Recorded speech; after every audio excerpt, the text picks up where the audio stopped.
we did a thing. Look there, we cut another hole in the boat. And A big hole. Yeah, guess what that's going to be? We got a hatch we're going to put in that hole so we can put a forward bilge pump down in the hole. So here's what we got. We took our plug out. This is our plug we cut out. We drilled some starter holes in it, used a jigsaw to cut it out with. There's what the bottom looks like. There's what the bottom of your deck board looks like. You can find on top some kind of plastic on the bottom. It's how thick? It's pretty thick, isn't it? Yeah, it's very thick. I don't have a tape measure handy here, but it's like a 1/2 inch thick, isn't it? yeah, it's around 5/8 or something. Hold on and I'll go measure it and see. That's down in the hole. You can see some of that foam down there. It's 5/8. 5/8. Probably some metric, some equivalent to metric board measurement, probably. But she's 5/8 or better thick. Bring the hatch. Yeah, let's see the hatch. See, it fits. That's our hole. We cut a good hole. It fits almost perfect. Yeah, we wanted to be able to get down in here, and a lot of times when you put a bilge pump in, you have a float switch. Unless you have an automatic bilge pump like the rear ones in this boat, they're prone to going out and going bad, and you don't know it until you get there.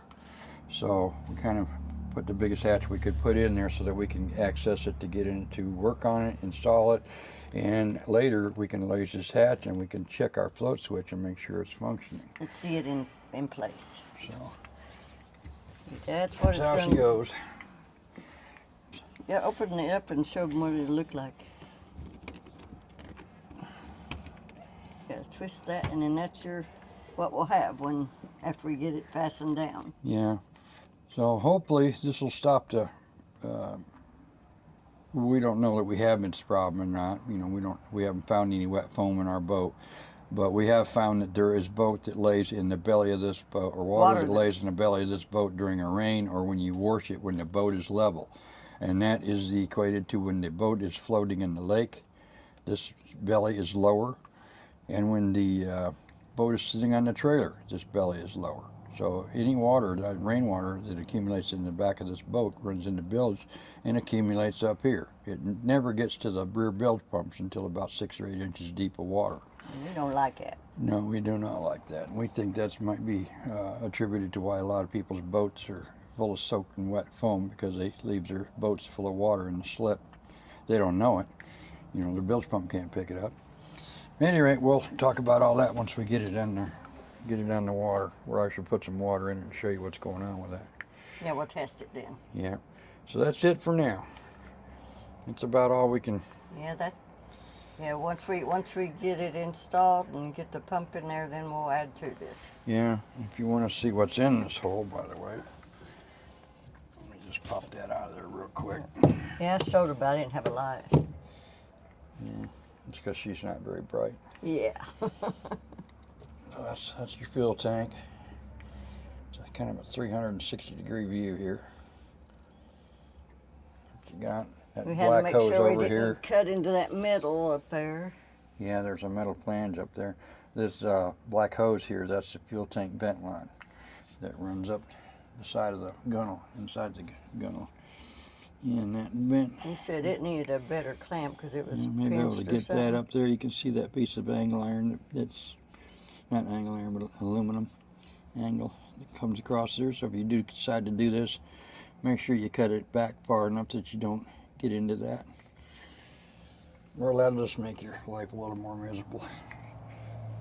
So that's about it for now. Yeah, that's about it for now. Okay, we're getting ready to install our hatch on our floorboard here. And the first thing we got to do is get all this foam, this excess foam, cleaned up. We've got a Hewescraft 210 SeaRunner. This is what she looks like below the decks.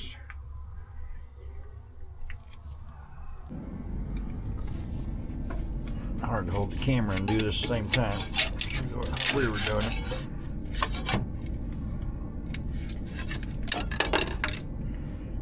One piece loose.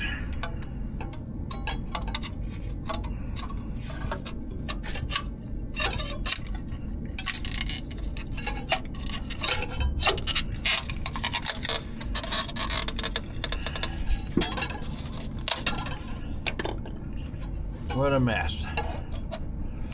Why they put this in there, I don't know. Anyhow, you get the idea. Okay, we got all of our foam out. Hopefully it's not too glary for the camera. Up at the top and around. There's the top of your fuel tank. I think we did pretty good there. I'll change this light around now. And we'll get you a shot of the upper deck part. And the plastic, what we did is, hopefully you can see it, stapled, stainless steel staples, went around the entire hatch opening to hold that plastic onto the bottom of the plywood. Hopefully that's got her. Ready to put our hatch on. Not permanently, we still got to get the bilge pump. We wanted to get the bilge pump going on or the hole finished before we decided on which bilge pump and how we were going to plumb it and route it. So we still got that to go. We're going to use the boat this weekend, so we're going to install that hatch. We'll probably have to remove it later on when we do the bilge pump installation, but for now, that's it. Okay, I'm going to show you these holes here. These are kind of randomly throughout the boat where they inject the foam, I'm assuming. These holes are to drain this tray up here where our battery is. I can't remember if those holes were there, but I definitely enlarged them if they weren't. But any water gets in your forward bilge or your forward under your bow deck there, it's going to run into the bottom of this battery tray, and then it has nowhere to go. So it needs these drain holes to drain down into the bilge. I put 2 of them in, one in each corner. That should be big enough. Never had a leak up there, but you just never know when you're going to. Okay, there she is. She's installed. A couple tips for anybody that with a 210 SeaRunner, of course, is doing this. If you happen to get this particular hatch, this size, you want to probably make sure that you get it as close to this fuel vent or fuel door plate as you can, because when you lean it up, you want to make sure that this is with the handles out. You can lean it up against this door, and you're not having to fight it falling down on you. Because if you get it too far back, you know, it'd be standing up, and you'd always have to be battling it. In our case, we can turn these around. They can flip down just a little bit, and we can even get a little bit more if we're really going at it in there. We can close these buggers completely, get a little more pitch on it. And of course you can open the door.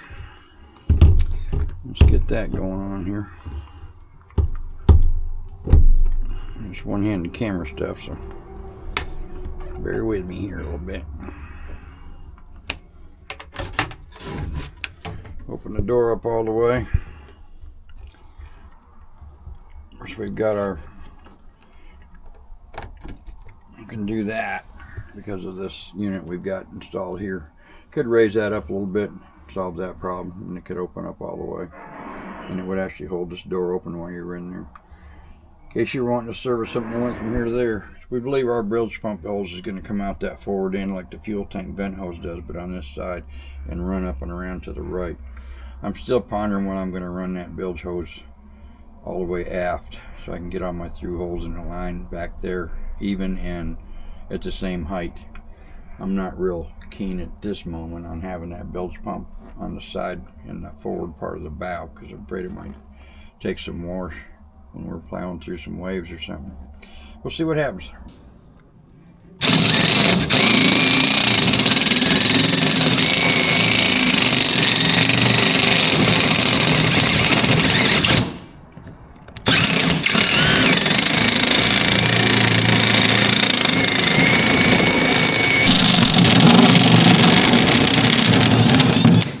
Okay, that should do it. That'll be it. That's it. Perfect hole. Yeah. Okay, now we got to measure for the next hole. Starting hole number 2. Can you guess what we're working on?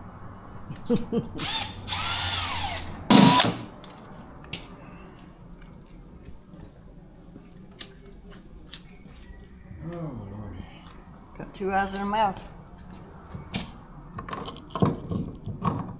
Look at That's that. perfect. Sure is. A little bit of knurling. Yeah, a little bit of knurling. Okay. I'm gonna knurl this one to death. Yeah, you did that one. Have to go on the inside and get the rest of it. Okay. Okay. The tape now. Holes in our boat. That there's sharp.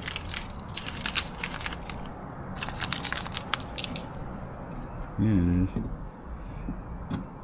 You just think a little tight slip on this thing.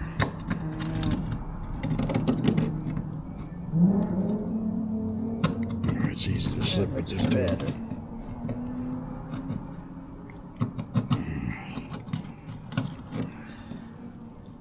One little spot, yeah. That's when you screw up. You say just a little bit more. Okay, I think it looks good. I'm going to introduce you to Mr. Bill. See, you got to get the right angle. Say, oh no, Mr. Bill. Anyhow, that's the 2 forward through holes. So we spaced them apart about, I think, what it was, 3 inches to center? Yeah, I believe it I was. think it's more than that. Go get the tape measure for it. We'll measure it for folks in case they want to do this too. What we did is we cloned the rear bilges that Hewescraft did. Show you those.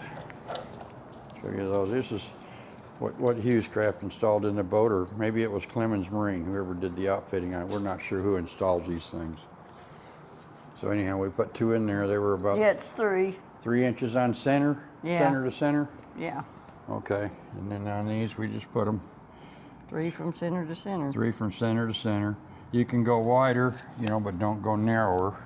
I would advise you not to. I can't give you an explanation about that, but I might make it anyway, weaker we or had something. them pretty much.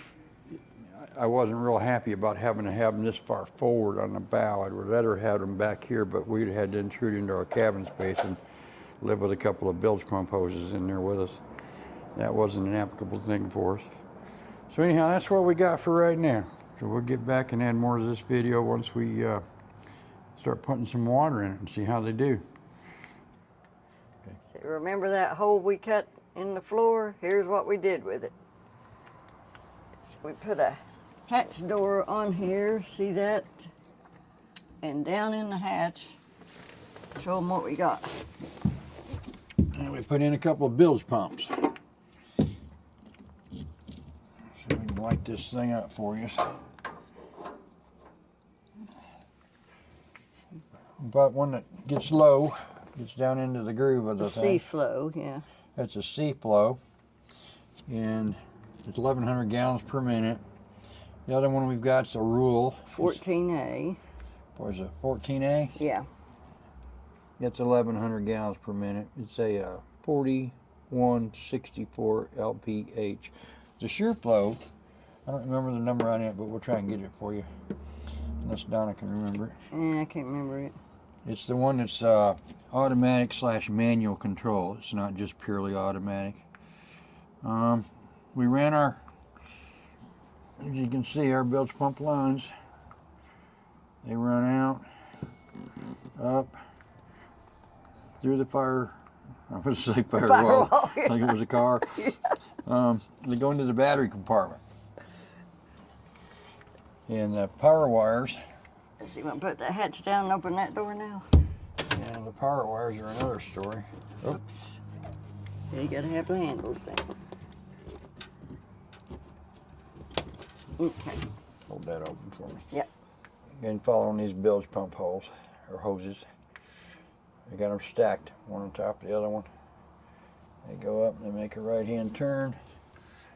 Come over here. Follow their way around to the through hulls. We put 2 through hulls in the boat. That was exciting. Drilling holes in your boat, that's never fun.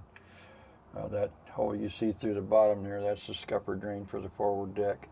We still got to reinstall that. We wanted to make this video so that people could see how it looks before it gets covered up. And anyhow, we brought the main power wires in from the stern, brought them down to the corner, into that, down this post. They go across, and I drilled a hole in this forward deck right here.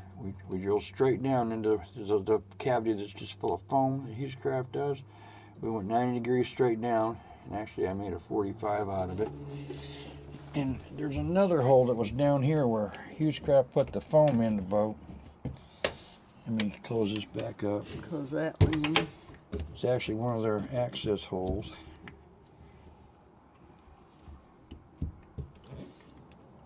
Turn that around so I can close those lids.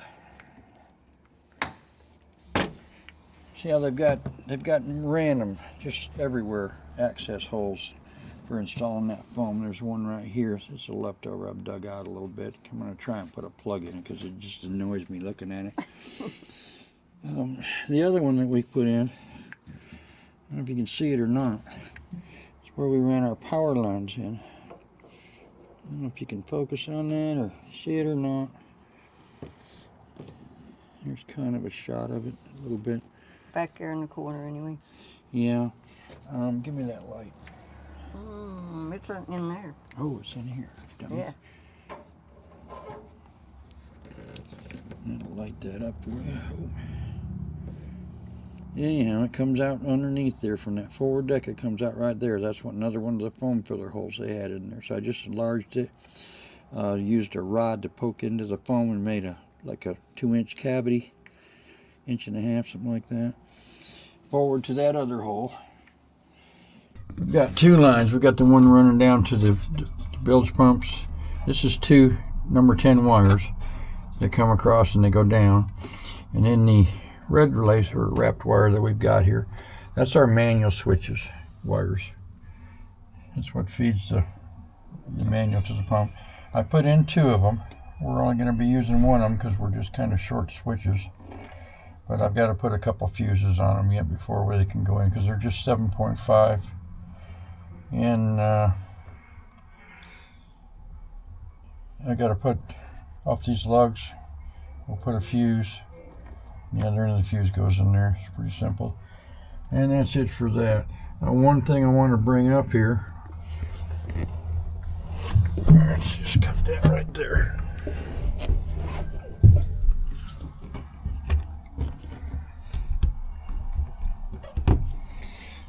Okay. Something to bring up here. I made one mistake when I was wiring all this stuff. We've got a rule pump and a C-flow pump. The wiring schematic for the rule pump tells you what wires to put where. And you've got a black negative, a brown wire that's supposed to go to manual for manual switch control, and then there's a white brown wire that's on either automatic or manual switch. And anyhow, I read the schematic for the rule and I wired them both the same. The wires were the same color codes on the wires, but unfortunately it didn't work real good because when we plugged it in we just had get and go because the Sure C-flow pump, not Sure but C-flow pump, uses a reverse of that situation. So you got to watch out for that. Both these pumps wired differently on the automatic/manual mode. So don't get caught up in that like I did, because I had to cut my harness back apart and redo it, and that was not fun. And that's it. Just want to bring that up there for now. And we put in 2 individual pumps. We were just going to put one in the beginning, but it's good to have a backup. So what we did, this orange one will actually suck right as far off the bottom as it can. It'll get down to like 3/8 of an inch if it read the book that came with it. This other one, we didn't really have a choice, but the way it mounts, we could have made a bracket for it and sunk it down low too. But we're going to use it for a high water bilge. It'll be automatic. Pump, and it's automatic. This one right now is strictly automatic. However, we did wire a wire into it where we can later put a switch on it and make it manual also. This one here is automatic/manual. And we made that the primary forward bilge pump. So that's got a switch for manual up here. You can see those or not. Yeah, we made a label and put there. Yeah, we took a label maker and made us a label there. We may, in the future here, just go ahead and make another bilge 4, so we'll have manual control of that other one too. We can't get manual control of the second one that Hewescraft puts in from the factory because we don't know the wiring schematic or where we'd find a wire for that one. So the rear ones are, you have one bilge for the one rear, one of the pumps that you can actually hit manually. The other one's just wired straight automatic all the time. Yeah. So we'll have 2 automatics and 2 manuals in. Yeah, that was our plan. But since we've got the option to have another switch on the thing, then we just kind of figured that's what we'd do. Anyhow, that's it. That's what the whole started out being, was forward bilges. And we will add lib into this when we do the actual water test. We're actually going to fill this thing with water for everybody. We're going to hook it to our vehicle like we're towing it. And it's going to be flat and level. And you'll see where the water stands up here. Yeah, the water, you can actually see, if you, I don't know if it shows or not with this light in here. But I did a flood test on this thing a long time ago. When we first got it, yeah. Yeah, and there's actually right here, right across there, you can see it. That's a water line. That's how deep this thing gets before those rear bilges kick on when this boat's level. If it's floating in the lake level, that's where it gets to. If it's sitting on a trailer level, that's where it gets to. So that's how much water's in your boat, guys. And that's why your foam gets soaked. Yeah, we believe that's why people's foam gets soaked.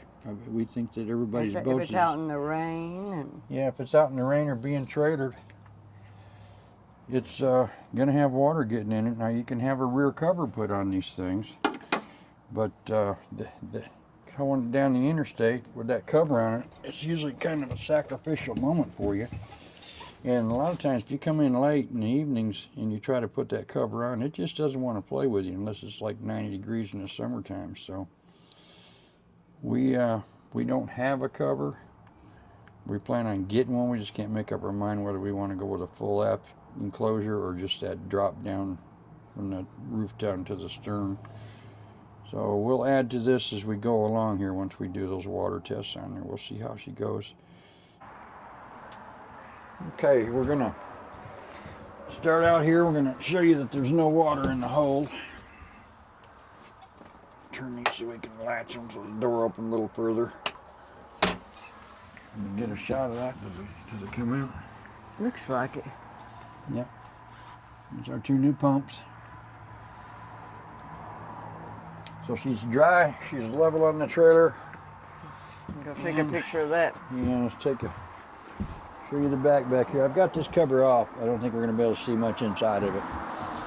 But at any rate, back here, we're all bone dry. So we're gonna put the water to it, fill it up until the bilge pumps come on, and show you how all this goes. I'm not real sure if you can see this or not. Yeah, it looks like a pretty good image. That's the rear bilge through the access holes in the extended transom. Get this bugger out of there. Without getting it all oily. Yeah. That's that. That's the bilge pumps. Can't see what I'm doing. So. At any rate, pretty much shows you what's going on over there. Boat's on the trailer, it's level. The ground's not level underneath it, but we've got it sitting like we're towing it. We got a little hump going on here. At any rate, you can see under the boat trailer that the bow is lower than the stern, and that's your normal towing. Here we're putting some water in this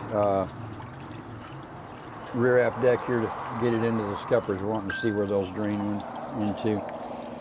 See, the water's running over here and it runs slightly forward, and that's with the boat level on the trailer. I don't know if you can see that or not. So that's that. All right, we got water going in the scuppers on both sides. Actually, the 3 in the middle. There's not one in the middle ones. Okay, we got the hose running in the right or left rear scupper. Maybe your port side, I guess.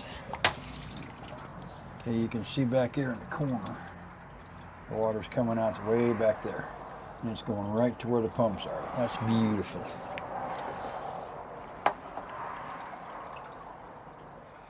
And it's running forward on this side. Grab the hose and move it over to the other corner. You can see it running out the back corner over there. Donna's holding the hose in that drain here. We're still getting some water here across the center. We can't really help that. But the majority of it's going over there, and we definitely got water flow coming out that back corner, which you can see there. And she's running forward. If it's raining, it's going to be everywhere anyway. Right, you keep that there for me, okay? Okay. Now you can see this is filling up rapidly.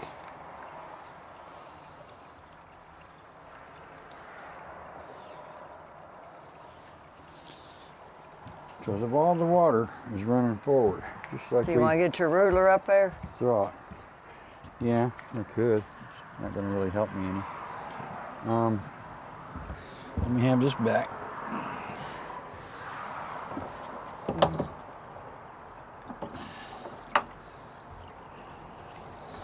I guess we can just graduate this now. We'll just put it in the hole Put here. it in there, huh? It is running.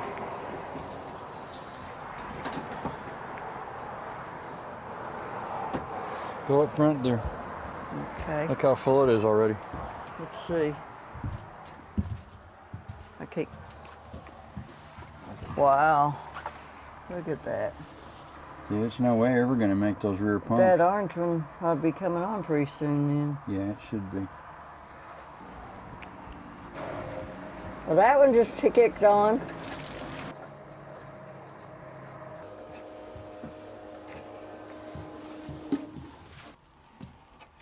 Okay, it turned off at about 1.5 inches. Okay, we're going to see where this thing turns on now.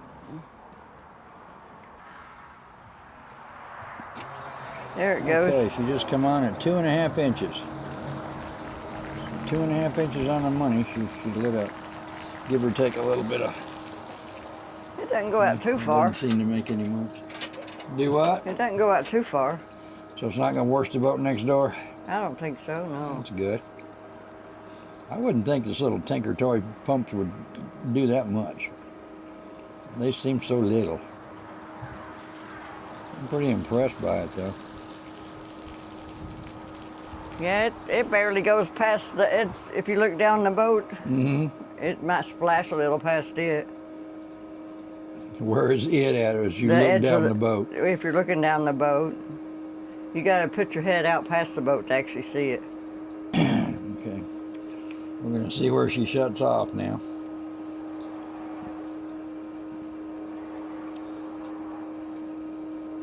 And mind you that we've still got the hose running. Yeah. We don't have a way to cut it on and off from the boat Well, here. if you still had a hole in your boat, it'd be the same. Yeah, that's true. Yep, that's very true. It's a bad omen, true.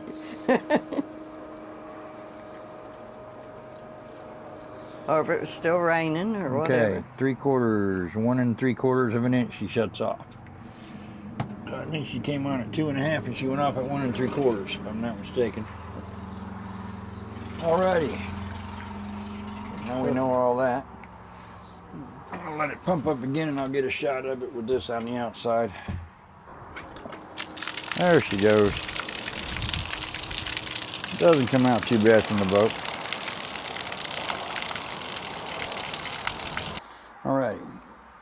Now we've pulled the fuse out of the seaflow pump and we're going to test our rural pump. And put the water on full flow. All we get with our water pressure anyway. Yeah, so it'll fill a little faster.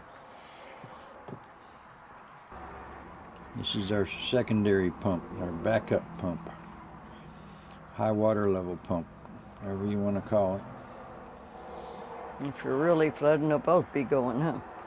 Yeah, theoretically that little one would be going like hell. And if it wasn't able to keep up, then this one here would engage also. Yeah.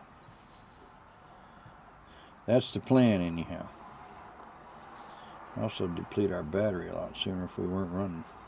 Or if one of them doesn't work, the other one kicks in. Yeah, that's the plan. That's redundancy. Okay, we're at about 3 3/8 now on the ruler. That's up here forward. Now back here by the fuel tank, we're at 4 inches. So see, the further back we go, the deeper it gets. Where we ended up having to put our pumps at is forward.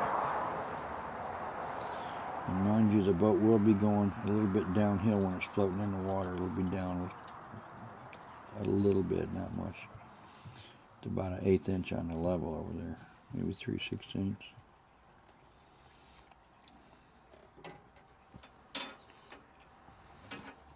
It's the first time operating this pump with water, testing it.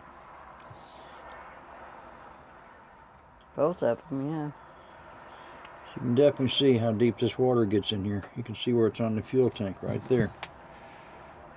See where the water is? So if you don't have forward pumps in your 210 SeaRunner and your boat's sitting level, this is how deep she gets. We're at 4 inches now at this point.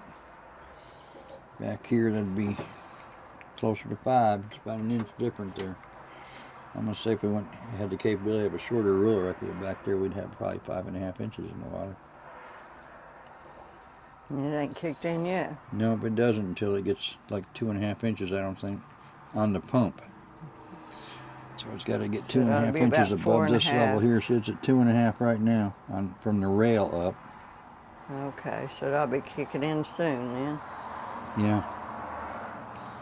I'm not sure how high to let it go. You got any water getting to the pumps in the back? Huh? Go look in the back and see if there's any water getting to the pumps. Let me get that light. You shouldn't need a lot. You should be able to see it pretty good. Not really. There it is. She just kicked on. Just kick? She kicked on at 4.5. Yeah, no, it's Just all 5 going back forward. there at the fuel tank.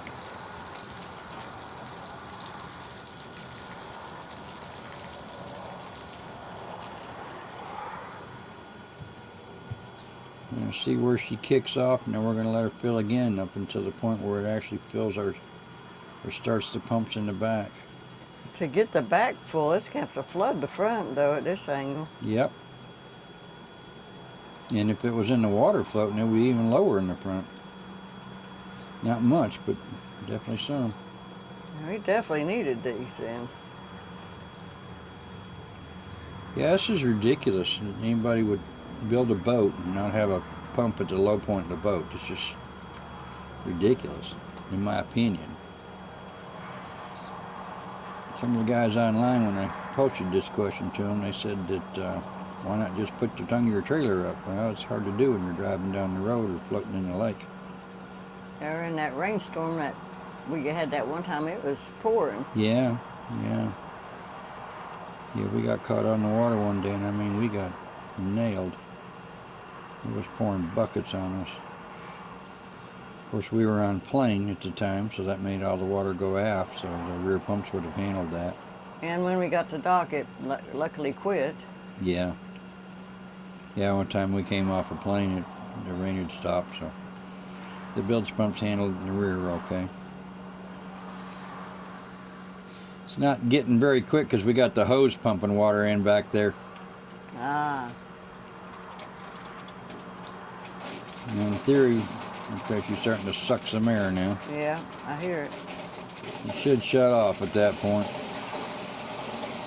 by design. As soon as it can't pump any water anymore, they're supposed to have some sensing technology that allows it to turn off.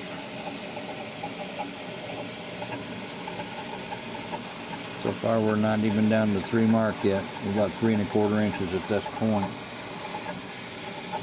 Which is about 3.5 back here. It's keeping up though, huh?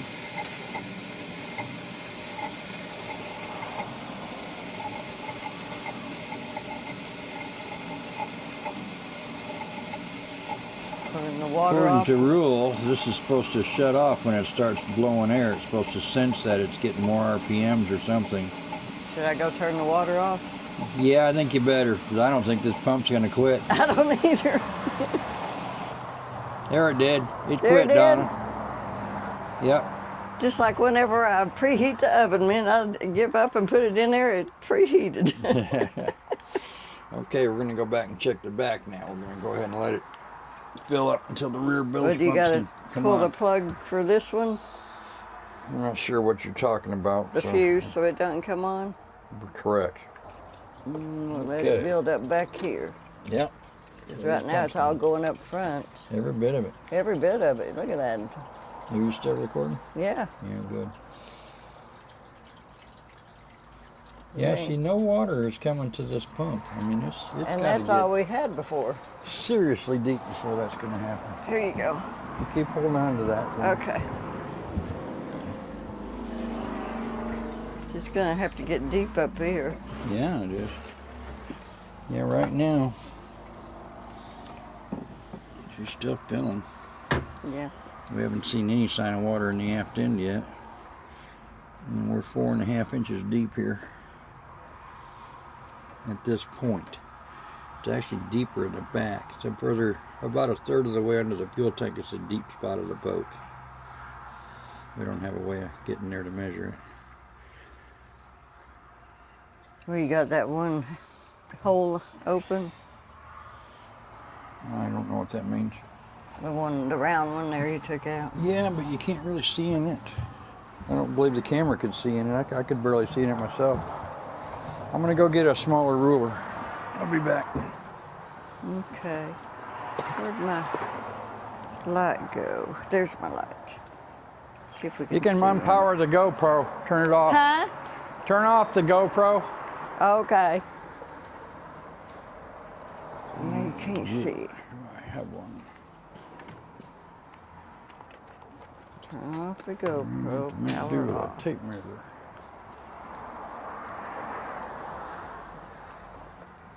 Well, you can see it start to fill up there.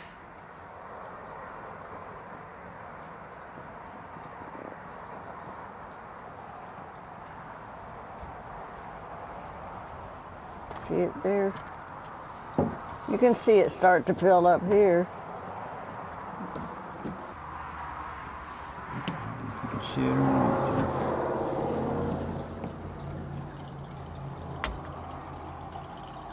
It's still all going forward from here. Yeah, it's gonna keep going forward. This is what it did when I checked it. See, we were out here washing the boat one day. And of course, you know, water's going in those rear scupper holes. And when we got done, we had some water in the back when we put it up on the stand. When we took it, we disconnected it from the bobcat. We were using a bobcat to bring it in now. So anyhow, water come gushing out of it. And we jacked it up and up as far as we could, and it drained for overnight. Yeah, but to get the majority of it out, I literally had to sit in the bobcat for a while, because when the bobcat's lifting up that high, I'm in an enclosed cab, I can't open the door to get out. So it wasn't too fun. You know what we can do is put a mark there. I'll put a high water mark there. I hate getting this foam wet, but this is the real world. If you don't have pumps up front. This big marker in here, it's not supposed to be in here. Yeah, you can see that opening. They had a piece of masking tape over that originally. Really doesn't matter though, there's all kinds of those things all over the boat. They're full of foam in And the there. foam, or the water can go underneath. That bulkhead is open between the hull and the bulkhead. So water gets underneath there. There's no keeping the water out of these things. It can come in, if you've got a leak in your window, it can run down the side, Yeah. down the side wall, down into the hull. I have no idea what provisions they've got built into it for water passing from the wall to through the stringers. I haven't noticed any openings yet. But to be honest, I haven't really looked that hard. It's almost got that roll pump underwater almost. Yeah. I mean, this is before the rear pumps ever kick on. So if you're pulling this on a trailer or you're sitting in the lake, your boat's just going deeper and deeper and deeper into the water. So if you went and stood in the aft end now on the water, you could maybe get it to. You could get your pumps to kick on, but you'd have to sit there until they take all your cooler and everything, put it back there and weight it down. Yeah, and you'd still have 6 or 8 inches of water in your boat. Yeah. There wouldn't be any getting around it. You take it. Let's go see what we got in the back so far.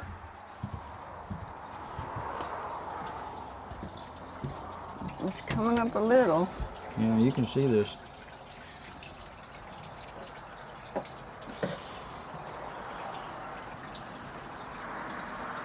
I mean, Hewescraft, I don't know what you're thinking.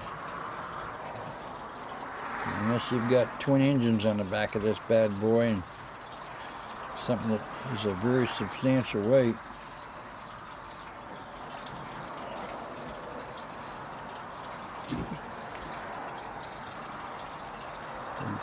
Yeah, that actually rises up right there for that extended transom. I think it'd be silly to keep putting water in here, personally. Do what? I said, personally, I think it's kind of silly to keep putting water in here. Yeah. Yeah, I think we ought to. This one right here is not even completely, it's just now getting completely wet. Yeah, we need to jack it up so they go.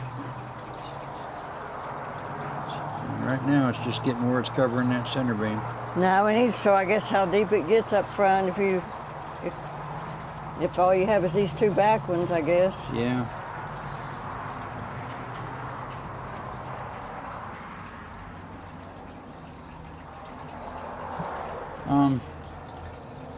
Tell you what, you grab this. It's a lot higher there.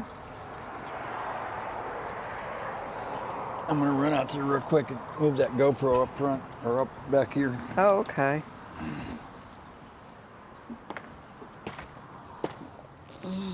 Yeah, this is a lot higher. I don't know if you can see it.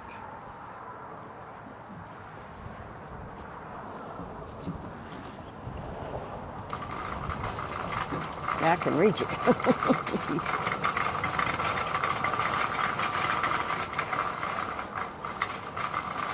I'm gonna turn on the GoPro. Okay. Powering on.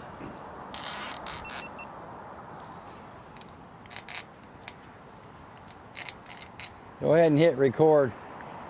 Or I'll do it here. Okay, it says you doing disconnected. it or am I doing it? Man, this thing is. Okay, I got it recorded. How many inches is that?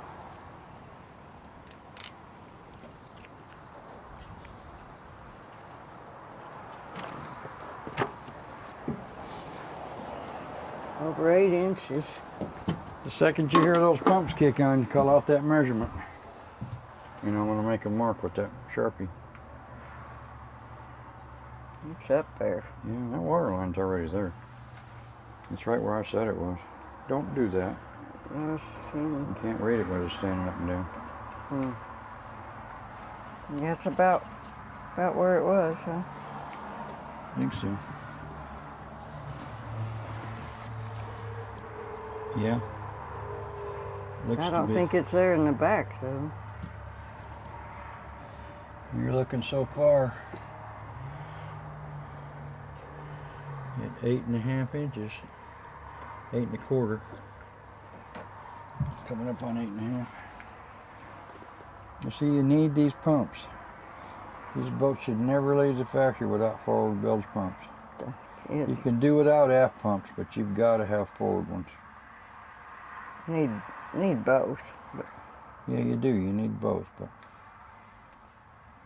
growing up, the big cruisers I've had and stuff, they all had their bilge pumps were in the bellies. We never had an aft bilge pump, which almost caused me to sink one time when I blew an exhaust hose on an inboard engine, and it was exiting in This here. the aft cockpit. Yeah, this here, counting the hatch and the wiring and everything, we got a little over 400 in it, I think, for both pumps. That's less than insurance for a year. It's not that high, is it? Yeah, You have to add it all up. One pump was 120 or something. And that little seaflow was only like $50 or something. Yeah. We wanted the seaflow though, so that it could suck it up as much as it could because of the Because center it goes all the field way beam. to the bottom, yeah. It sucks right off the bottom to about 3/8 of an inch in the literature. We didn't get that result here. We got about a 1/2 inch to an inch left over. It's better than what it was. Yeah. Yeah, that'll keep it to a kind of a minimum. But all that water sitting in your boat while it's on the trailer, particularly if you got it covered up, there's going to be mold in your boat and it's going to just get atrocious. So make sure if you're in storage, you definitely keep the thing jacked up to the moon. And I don't mean on a jack stand, I mean it's got to be up. Yeah, it's... The tip of that tongue's got to be up about 3.5, 4 feet in the air. Yeah. Did I hear it start?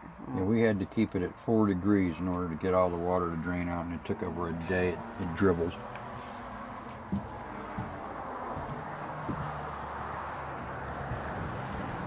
Nothing yet.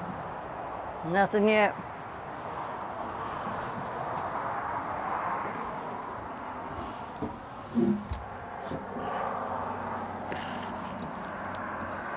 Yeah, it should be coming on any second. Okay, should be getting close, huh? Yeah.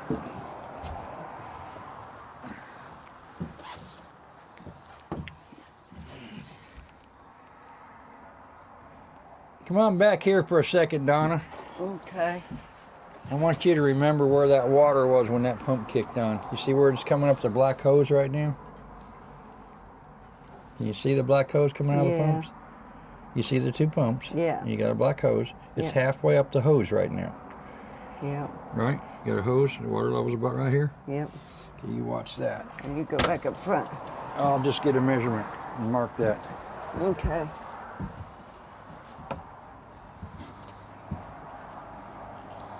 As soon as you note that, come on up here with the camera. Okay.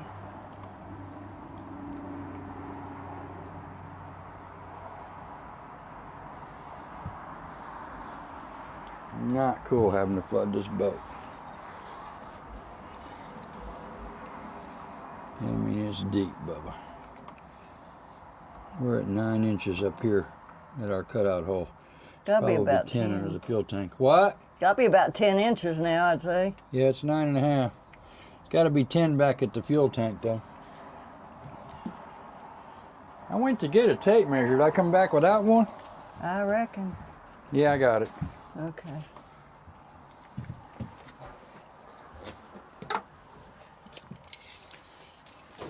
There it goes. There it goes.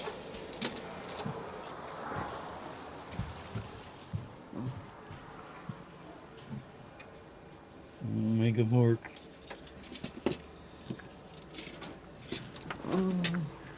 See it going out the side.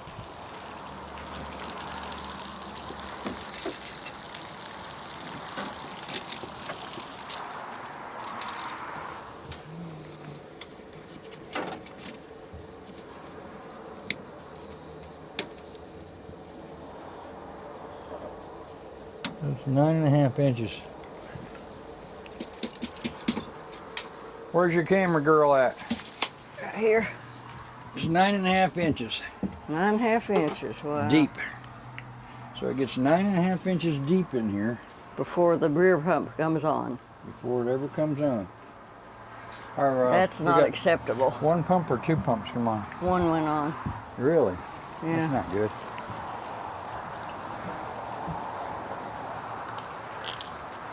Come here.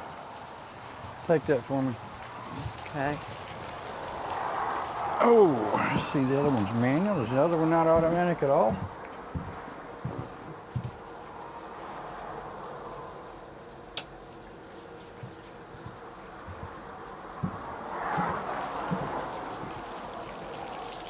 Is that both of them now?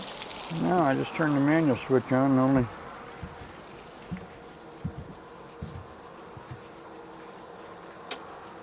Huh. It looks like the manual one and the one that came on automatically is the only one that's working. It works with the self-test where you put your finger on it back here. Yeah, it's starting to get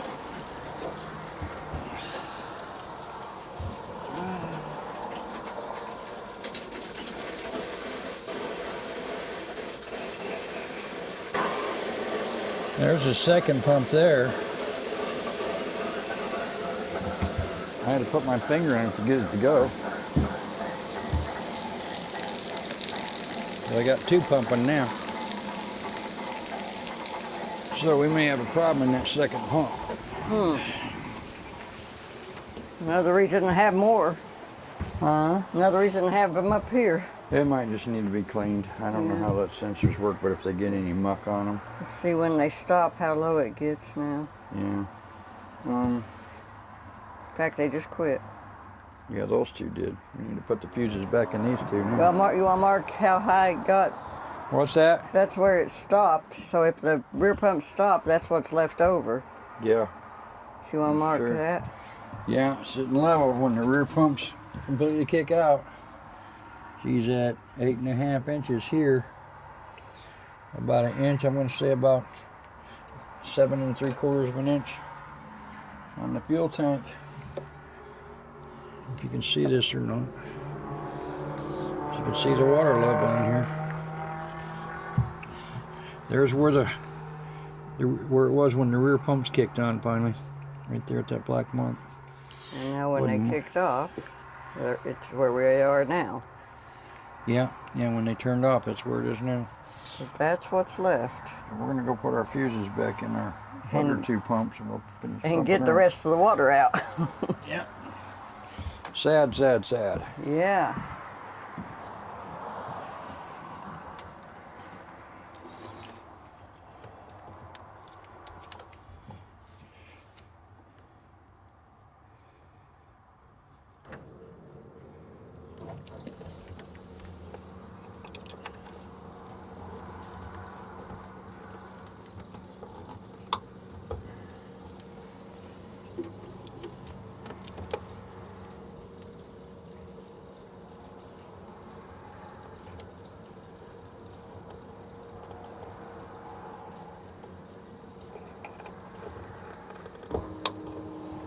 Okay. Okay, they're both going now. Let me have that camera real quick. Here you go. 206.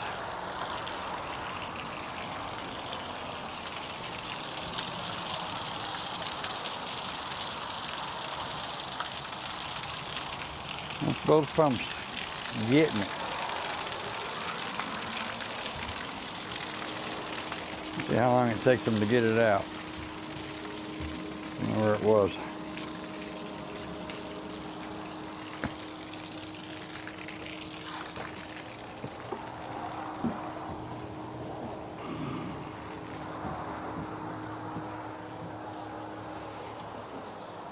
Should we go turn the water off? Here, take this. You gonna turn the water off? Yeah, I didn't know it was still in. Yeah.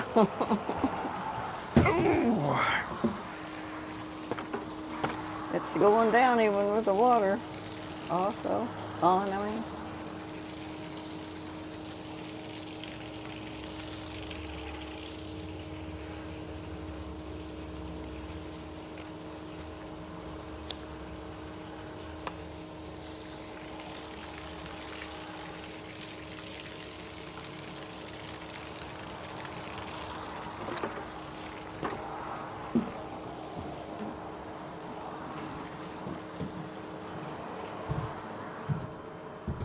Let me see that camera there. Going down.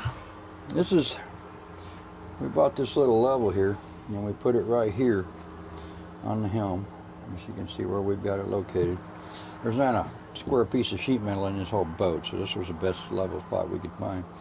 But when the boat's sitting level, this has gone down now with the weight of the water in it. I guess so. Yeah, it was pretty much there. Anyhow, where the F mark is, you can read that. That's where the boat sits when it's floating. So it's the bow's a little bit higher then. So trailering it, she backs up toward the level mark. So we had it dead bang level when we started out. You can see a little bit of gas floating there. Huh? A little bit of gas floating there. Take this camera now. I might be able to have an opportunity to do that. You see gas floating? You know, rainbow looking water. Yeah. Yeah.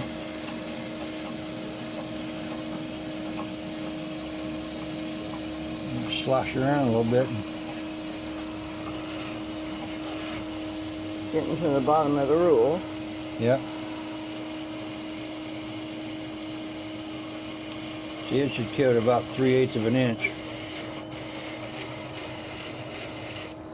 Okay, the rule just quit at 3 inches. So when the one sitting on the keel beam up there stops, I could have mounted that back further, but it didn't work out good with the plumbing. Well, it would With be routing the more in the hoses. dry if you did.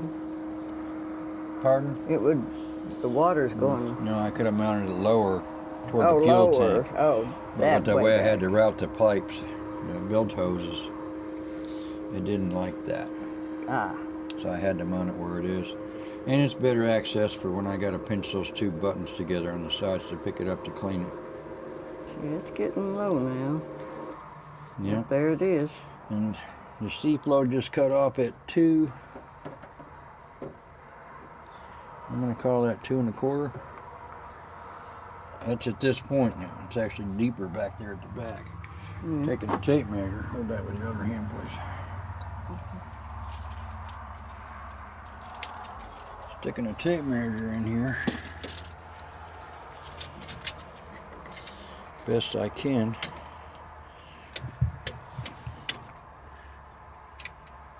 Let me see your camera for a minute so if I can get the angle on that. Bear with everybody here. Take the other ruler out, please. There you go.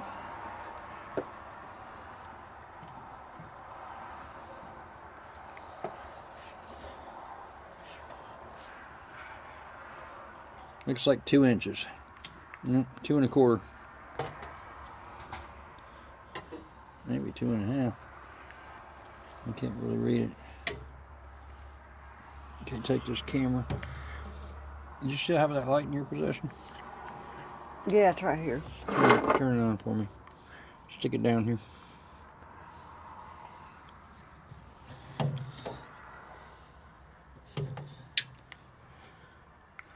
It's 2 inches. So it's 2 inches deep when all pumps are off. And level. Yep, and that's sitting level. Sitting on the trailer.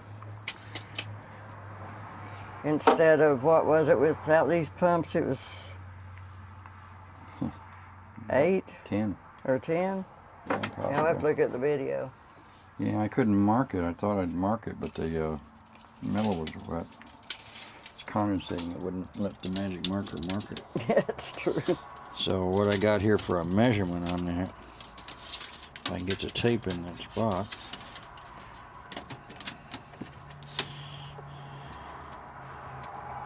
Yeah, I'm gonna call it 10 inches, just like a good 9 1/2. Yeah. Versus 2 Yeah. 1/4. It's about 9 1/2 inches. From what I can tell there. Down back underneath the fuel tank, it's even deeper. Under that fuel tank is lower. My So, tape measure's not gonna like the that more one. you know. Yep, the more you know. So, that's it in a nutshell. When we get it back in the shop, we'll jack it up and let it drain what we can. Yeah, and we'll get all the rest of the water out of it in the store. Yeah, let it drain overnight again. It's just so sad that Hewescraft doesn't put a pump in this boat. And I'm not positive, but there might be a way to put a hole in that keel beam and maybe put a pump right down in that keel beam. That's where it ought to actually be. If the on these beams, they'll support having a hole drilled in them of such a diameter for the span and thickness, but there's an engineering spec on it. Yeah, we ain't gonna mess with that. So we're not going to take that upon ourselves to do that. But that would ideally be the thing to do, would be have that thing drop down there all the way to the bottom, if it's possible. And I don't really see why it couldn't be. They need to make a pump. You can put a tube down in there and suck it out. They'd actually make one. Do they? Yeah, it's a sucker pump, they call it. It's a dry bilge system. Yeah. But you'd have to drill a hole in that, stick a tube in it, and it's very slow. It's a diaphragm pump. It goes. Oh, Lordy. Yeah, it's kind of like the motorhome water faucet Oh, okay. pump. It'd actually probably run a lot faster than that. The RV pumps are suction pumps, so they would do it. The one I saw online was diaphragm pumps, and they're very expensive, like $450, $600 somewhere. And it wouldn't keep up with a leak then. No, it wouldn't keep up with a leak, but what it does do is Get you down to the bottom. get you all the way down. Like if you store, a lot of people store their rods and stuff down in the locker down below, and they get all rusty because of the water laying in there. So one fella on YouTube was using it to get all the water out he could. He was getting it down to like a 1/4 inch. So I believe that's the end of this segment of this video. We will Yeah, now we quit just here and get her back in the barn and jack her up and get the rest of this water out of here. Matter of fact, while you see all this water in here, I'm going to take you to the back of the boat right now to show you that there's no water back here. it's dry back here, yep. And I'm going to even let you confirm that a little more. We'll keep this camera rolling. We will come out here.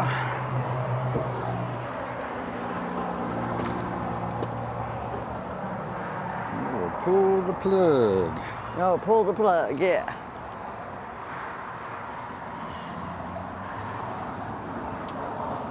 Nothing. Dry as a bone. You know, put that Put back the where she plug goes. away, yep. Or we forget and don't have it. Yeah. Okay. It's raining You about see, we 5 got minutes water flowing out of that thing. This fell over. now. Yeah, everything's falling over with the wind.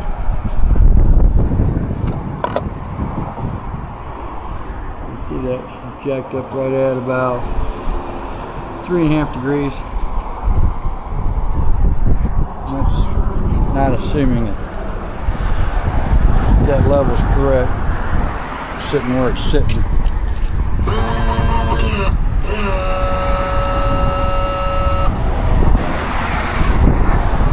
Lower down. Whoa, scared me to death.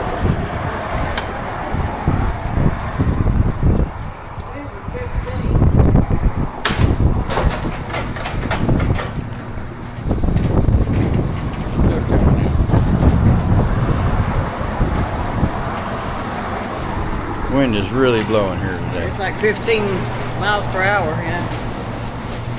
Yeah, I bet them bass fishermen are having fun. Oh, I'll bet they are. They're having a bass tournament on the Tennessee River. They call it the Super Bowl of bass fishing. Yeah. Here's what we got. We don't have any more jack left.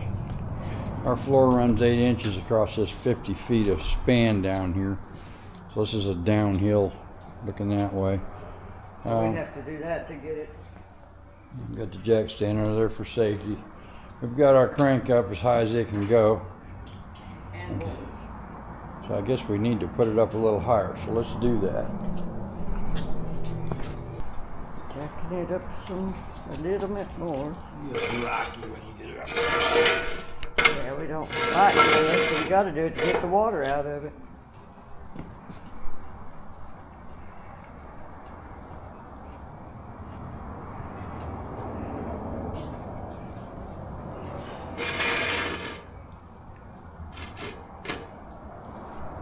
See what it's doing back here.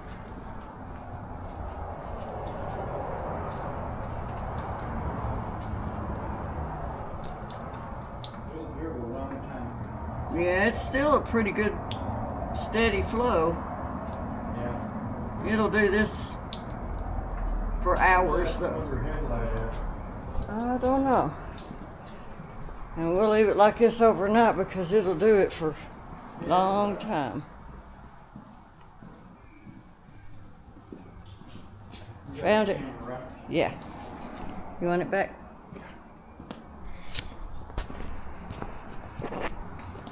Mr. Beal. I think it's Miss Beal. Hard to read The that. angle we got. Good, she'll focus.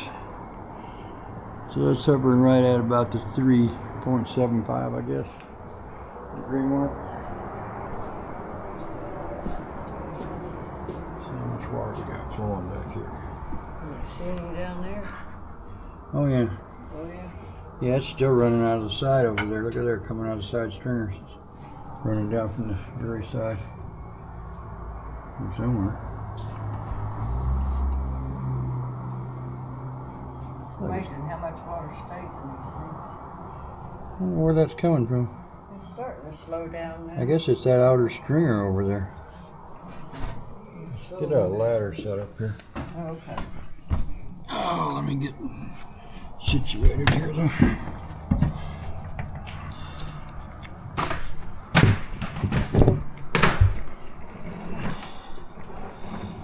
It's not coming down this side. We got a leak. Yeah, it's coming out of stringer right here. Pontoon right there. I don't know if that's by design or not.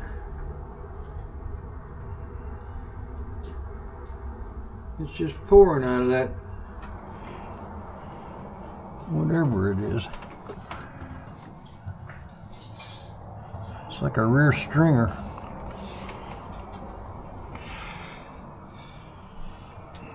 This one here, can't really tell anything. I guess maybe it's a seeper too. Yeah, that rear stringer is just full of water. It's coming right out of it, squirting out of a stream. Flooded too. Yeah, that's what everything does. I mean, every cavity this boat's got, it's going to funnel into it. And if that stringer, I'm assuming it's full of foam. Let's see what we got here. Got to open everything up now so this thing can dry out. And you're going to walk gentle if you come up here. Just literally bouncing back and forth on that wheel up there. I'll just stay down here. I need to set it down, crank it down on that jack stand.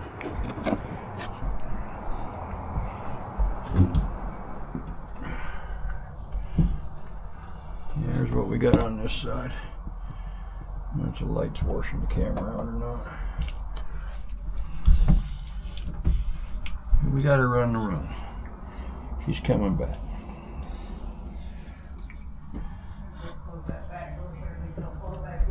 Okay. It won't, I don't think. You can still see that stringer back here, man. I mean, it's a getting it. Water's just free flowing out of it. So that's obviously not sealed.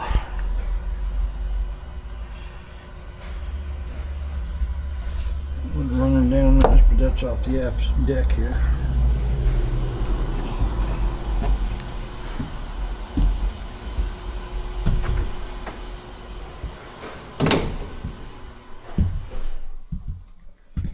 Water on the floor up here. What's that about, Ollie?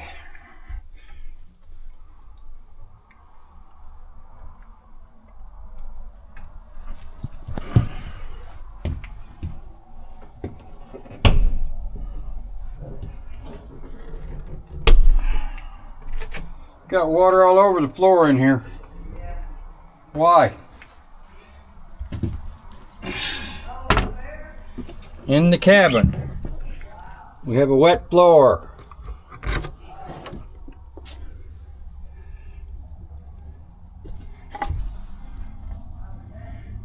I don't know. Nothing's wet up here.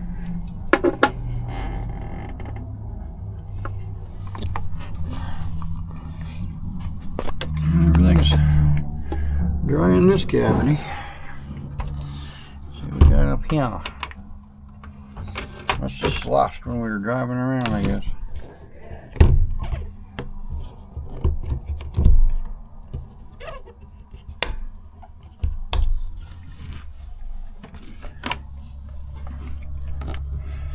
We got a little water in the bottom here.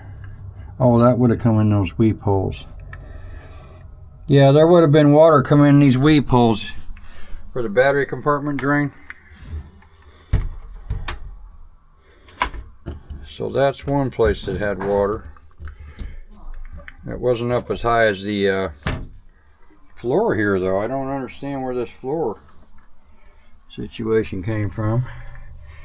And you can see there's water coming out that beam. It's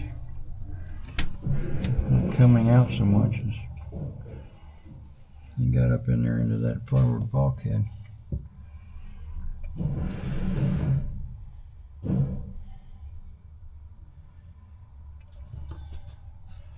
That was pretty much goober gobbered here and there in the next place.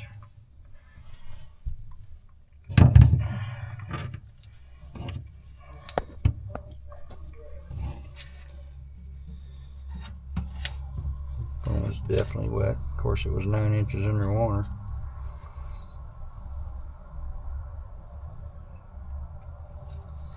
I don't believe the phone gets soaked. I don't know if it absorbs any water or not. Yeah, see, these stringers are open.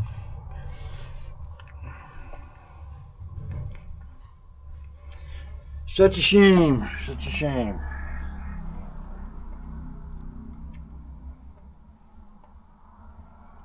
Well, this floor got wet though. That's befuzzling me.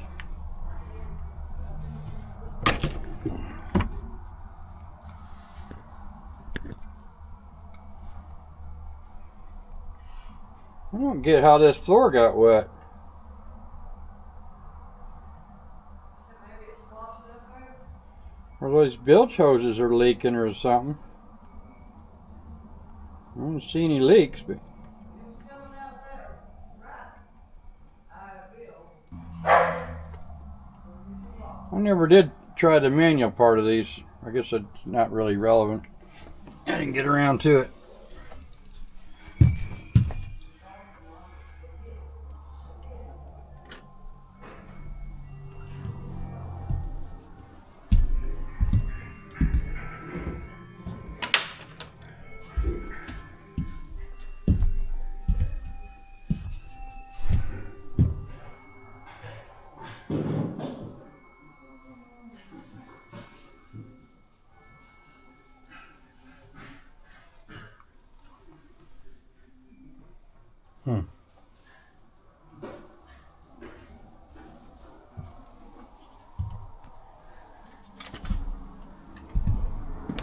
Letting her dry out.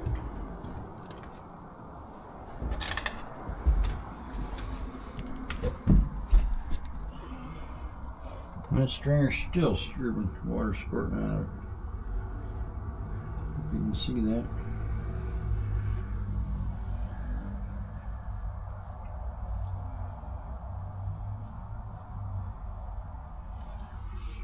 Can't tell if the camera's actually getting it or not. It's about gotta be.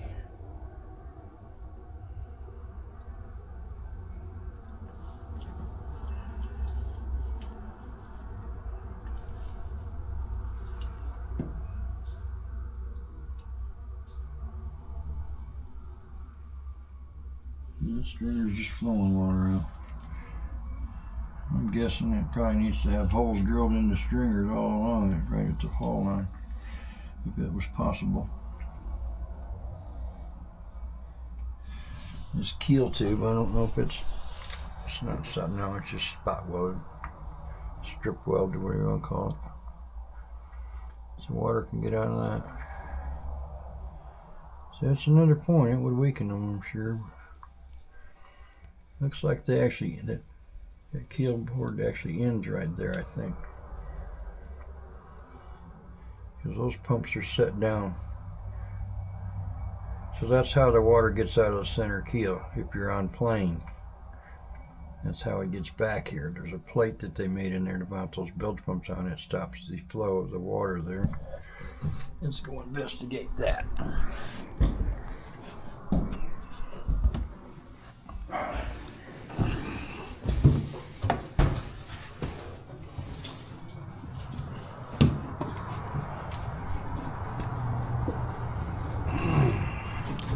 Hard on an old man's kneecaps. There's that water again. Just a flowing out of that stringer.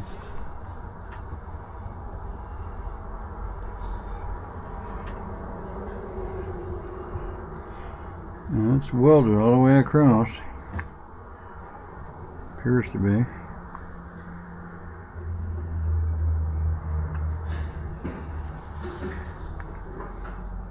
It's not good.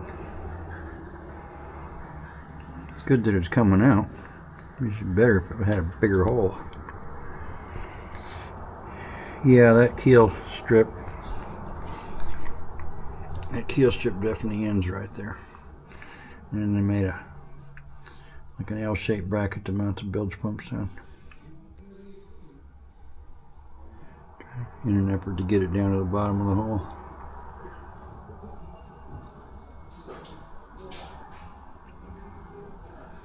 So it looks like our bilge pumps are hooked up. One is automatic, period, and the other one is manual, period. And so far the automatic side of the one that's marked manual there, it's not happening.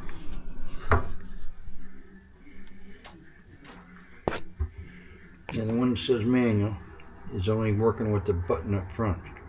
If I do a self-test on the back of it, it does activate, so it does have power all the time, but evidently there's no automatic side wired for, I guess. I don't understand why it's not working. It could just be defective pump. The one that's automatic definitely kicked on, but we have no way of manually activating that particular pump. So that sucks. See you, bye.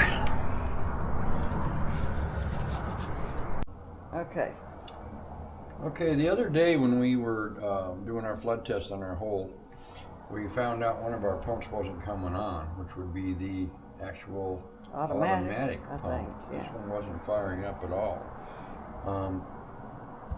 This manual, the one you can manually switch from the helm, it was coming on in automatic mode. But then when I tried to hit manual, thinking I would be turning on the other pump, it didn't do anything. So this pump wasn't activating at all. What Hewescraft did, these pumps are identical in model number. They're both a model RM1100B. They just cut the wire for the automatic, or for the manual input. So you couldn't manually turn this switch on, or this pump on here. So they just dedicated it to be a strictly automatic pump. This pump here is automatic also, but it has the option to turn it on with a switch up front. Yeah, that one's hooked with 3 wires, and this one's with 2 wires. Correct. Yeah, see, you got 3 wires in this pump. Hopefully that'll photograph. Yeah, you can see the brown white. Yeah. You got a brown, white, and a black. This one here is the same way. But what they did, they just ran 2 forward. They got a brown, a black, and then they got the brown white. So I'm not sure why they dedicate pumps to just be automatic, but it's quite common on YouTube anyways. So I'm probably going to put another wire in there so that I can have a manual access to that pump, because that would have been really nice when we were trying to empty our bilge the other day, to have 2 pumps running. Yeah, if the automatic mode doesn't work, then you could turn the manual on, right? Correct. That would be my assumption.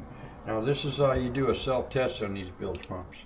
On the back there's a red dot. You want to zoom in on that? Can you see it real good? Okay, you hold your finger on it. Takes 8 or 10 seconds. Yeah, there it is. There you go, that pump's running. Take your finger off. That's what you're supposed to do to test your pumps, to make sure they're working before you set to sea. Let's see if that one works. This one does definitely work. Yeah, because we did it earlier. Because I did it. This is what I've been doing since we've owned the boat. I checked these. And there we go. She's fired up. So that supposedly means that she's running. But that does not mean that the automatic cycle of this is going to go. Both these pumps are clean. They're not dirty. They're not scummy. You know, there's a light bit of dirt on them, but nothing to really write home about. So I don't know why it wasn't coming out automatic. So what we did is we brought a bucket out. We're going to test these bad boys. We're going to dip them. This was an easier way to do it than flooding the boat again. And taking it outside to do it, Yeah, so we didn't taking flood it the outside. shop. Yeah. This pump here is the live well pump for the fish box. So they come out, they got them wired in a series, so you have to pull them out of there in a series. I didn't have to pull these out. We could have just flooded the back of the boat, but it was easier just to pull them out, and I wanted to see how they were wired anyways. So if you take them out in unison, you can actually bring them up here and Work on them like you're human. So, let's see what she does. We know the manual one works, right? Well, that's what we think. So we'll try this automatic one first.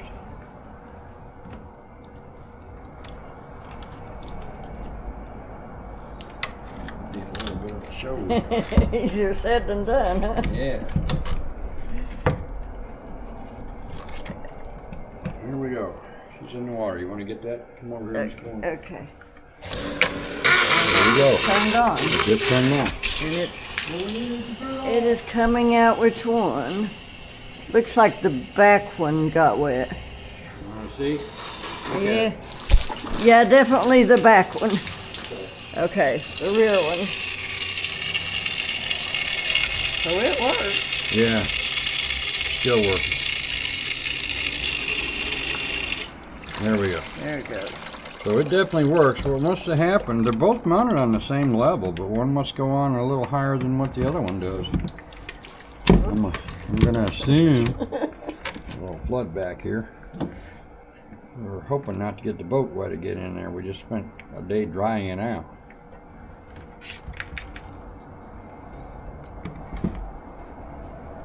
You lay it in that trough, maybe. I ain't having it. As soon as I lay it down, it quits, or it floods. So, We know that one works. yeah, we know that guy's happening. That's what we write down on here. The automatic pump is rear output. I get Rear through all. rear through hull. Okay. And now we will turn on this just manual. Pump number 2. Pump number 2.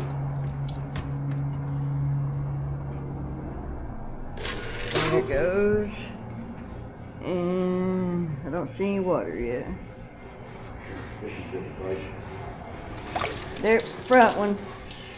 Definitely the front one. Yeah, it had to be. We just want to make sure they weren't plugged up with hornets or nothing too. Well, they run a long time when you take them out of water. And they drain a long time, obviously, too. Yeah, it seems so. Okay. So those are working. Yeah. Check the other one, the little guy. No, I've got that. Fuse pulled from it for the winter. Oh, okay. Antifreeze in the lines. Listen to that pump, just gonna make sure it comes on. Yep. Okay, well that's good. It worked at the manual and it worked at the automatic. Yeah, everything functions properly here, but the other day when we were doing that flood test, it did not. The automatic one didn't work. So that's pretty much it for the video. And you know how to test your pumps now. Yeah. There's the red button, put your finger on it, and away she goes after a few seconds. There it goes. And we'll continue to run there. The more you know. Yeah, the more you know. Okay, today we're out here. We're on the Holston River. That's a tributary, I guess you'd call that. To the Tennessee To River. the Tennessee River. The Holston flows down to where the French Broad is. The French Broad and the Holston connect together at that point, and it's also too, that's the beginning. That's like mile marker 0 of the Tennessee River. The Holston is the cleanest water that we've got because we didn't really want to put this water in our boat, but in order to show you this little test here, this is an addendum to the video that we've been making on the bilge pump and the reason why we put the bilge pump in the boat to start with. The hole on the bilge, she's empty right now. So what we're going to do, we're going to put a few gallons of water in it, and we're going to show you that it doesn't get to the back of the boat. So if you were out here fishing, or your boat was in a slip, moored, you didn't have your rear cover on, the scupper drains back in the back. Donna's going to take you back there and show you those. Show it right with that port scupper. You don't got to get a micro eye view of it, they can see it. Yeah, the shadow or whatever. That was the port, and this is the middle. And then the other starboard. And then starboard's back behind this rope. And those are the only water drains there are for the rear cockpit on there. It drains directly into the bilge. So if you're caught in the rain, or your boat's out in the rain in a slip, If you're out fishing because you just can't go in because you just found the glory spot and they're just hitting like crazy, so you're out in the rain, you're just fishing away, you know, that water's going down into your bilge.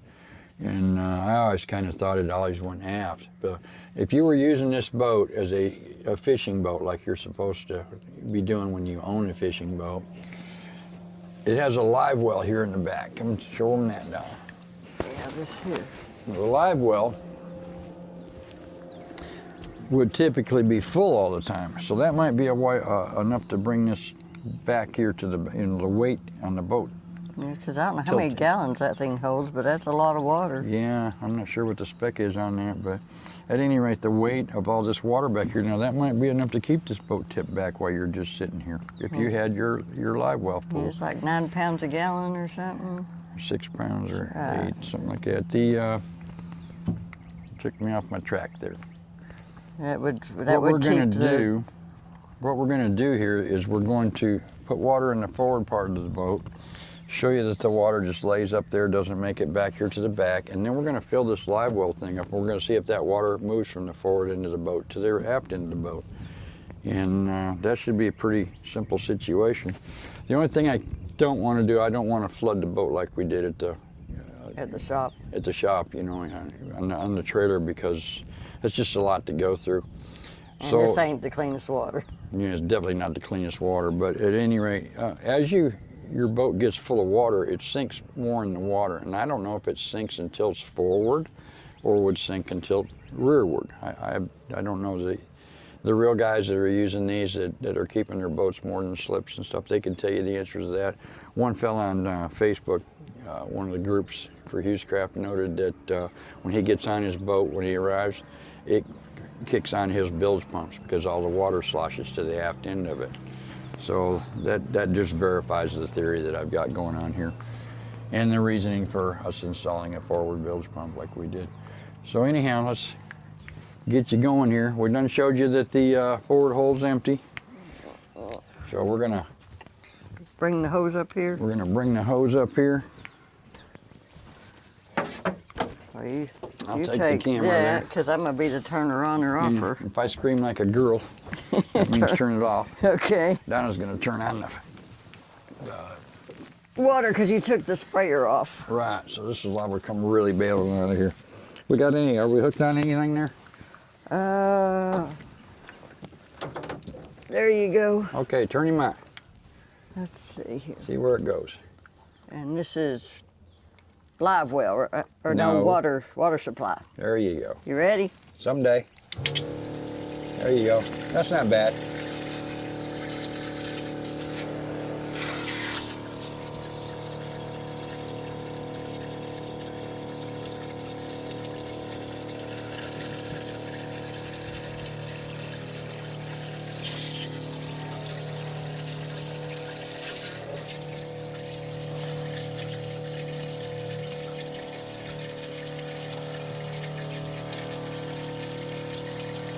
You can see that water's just disappearing, so it's either going after, it's just filling up the belly of this baby. You getting any water in the stern, Donna? I'm gonna get a flashlight or something. You don't need a flashlight. Okay, let me look. Stick your head in there. No, not yet.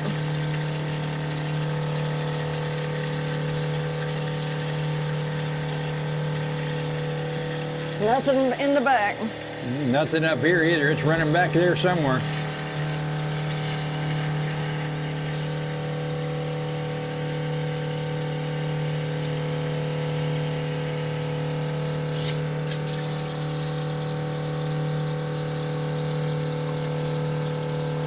There's little slits in the forward end of this beam that runs through here that lets the water pass from one side to the other, but they're little slits, so they're not going to let a lot pass. Nothing in the back still. Say what? Nothing in the back still. Yeah, we got some pulling going on here now. Do you now? Yeah, it's just pull on one side. That's where I had the side I had the hose on. Ah.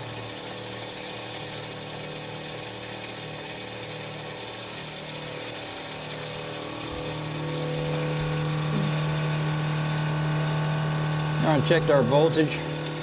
Yeah, the back's bone dry. Voltage 12.1. Okay.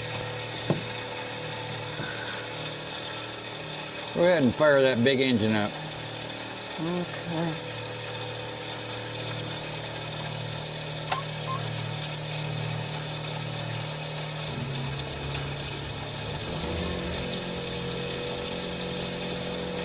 That made her pump harder.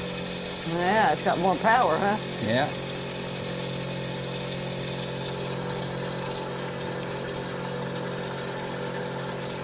All right, check the stern again.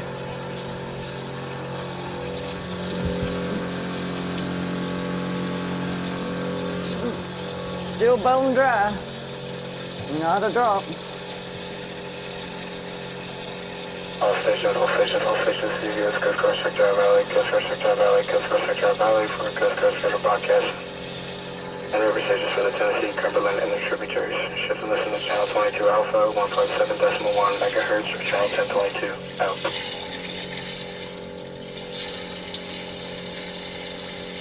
There's all that water going. It's starting to get up there. The hose blows it away so it doesn't look like you're gaining on it. Just, Do what? I was checking back there again. never mind. Not a drop.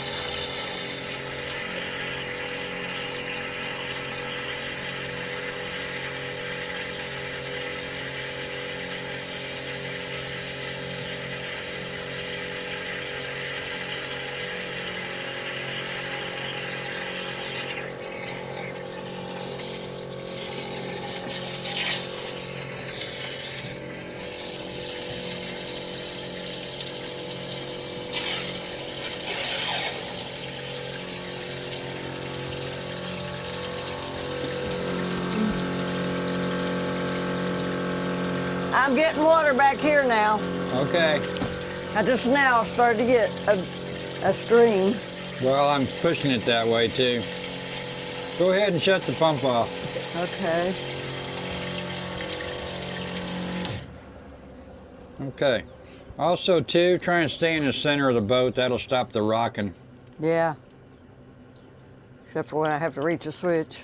Right. Okay, come get this hose. Try to keep it up. Take it to the center of the locker, make sure it doesn't flick out. Yeah. Did the pumps ever come on? What's that? The pumps never came on, did they? No, I hope not. I hear something, but I believe it's a big engine running. Yeah, I haven't seen any water come out the side. Yeah. Anyhow, you can plainly see that we got some water there. And none of the pumps have come on. All right, go ahead and kill that big motor for me. Well, actually let it run for another minute or three. Let it Okay. recharge some batteries. Okay, Donna said that she got some water back here. We do have a small amount of water here.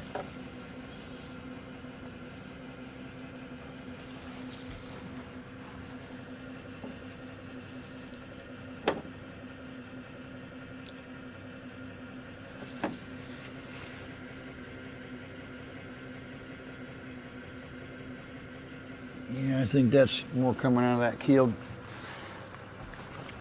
thingy, keel beam. Yeah, it's basically just rocking within the belly.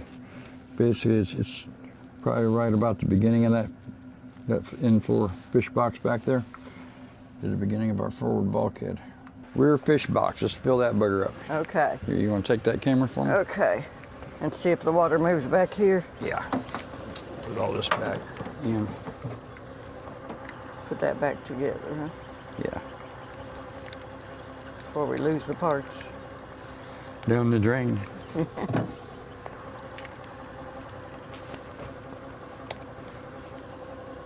Okay. Set that. Okay, live well, bingo. Okay, fill it up. Oh, we gotta put the drain in. Yeah, put the plug in. The plug in, I mean. Make sure you're back far enough to where you can Yeah. showing it and not just a microscope on them Yeah. different things. So we're gonna fill that bugger up and we'll see if that water Comes out. back here. And that looks like it's gonna take quite a while. Yeah, we got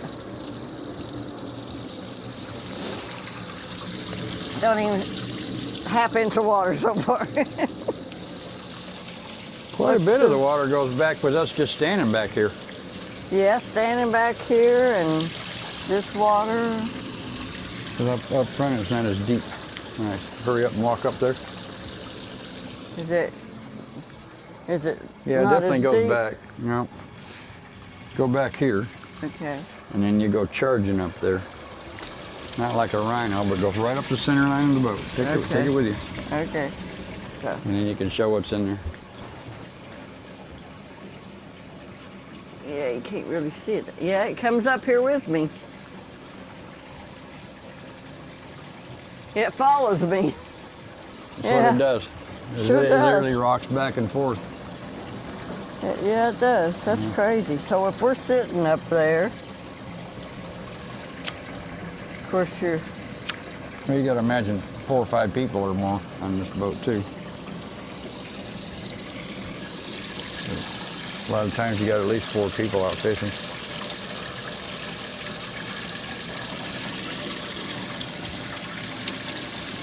So I'm banking if we fill this fish box up, that ought to rock the boat back.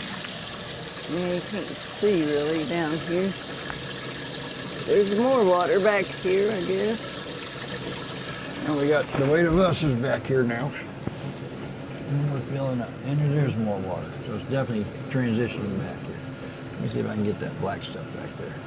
Okay.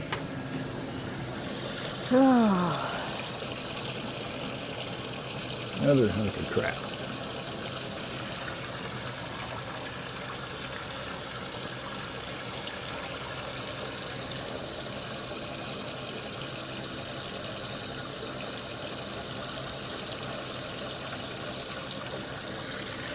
Yeah, it definitely goes back. We got a finger's worth of water. Yeah, it's getting deeper. Yeah. It's about an inch deep back here now. So we went from barely a sight of water to an inch deep of water. Yeah, so this does help. As long as you leave your live well box, your rear bilge pumps will activate for you. Yeah. So leave your live bilge box full of water. Yeah, and this is not even a quarter full. Well, it's about a third, about a quarter, yeah. So it can go up to that drain hole, I guess.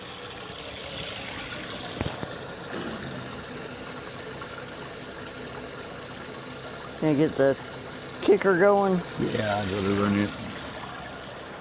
Island and the big motor. Airplane going to the runway. Start the little guy up.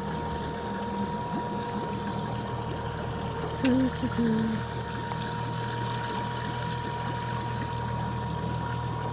watch. This is like watching water boil. Yeah, it is. It really is. Or like watching our YouTube channel and watching paint dry. Yeah, watching water boil and paint dry.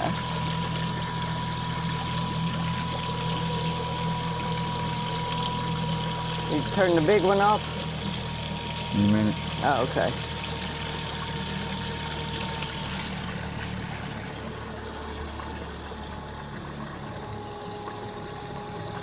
Let's see how much water we got in here now. I did turn off the big one.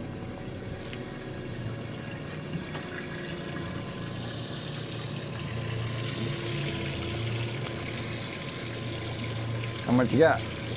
Yeah, a little bit more. Yeah, there's tree debris in there.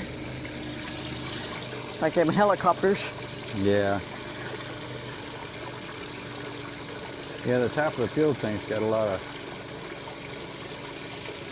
crap on. I saw a couple of clumps of dog hair and some carpet lint.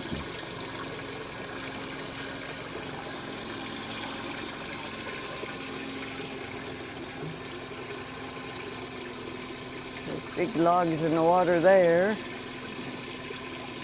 Them big rocks up there. It's like shale or something. It's wild looking. Yeah, you can see that right here in the bank. Yeah. These rocks are all natural. Yeah, those are all natural, yeah. This is the country out here.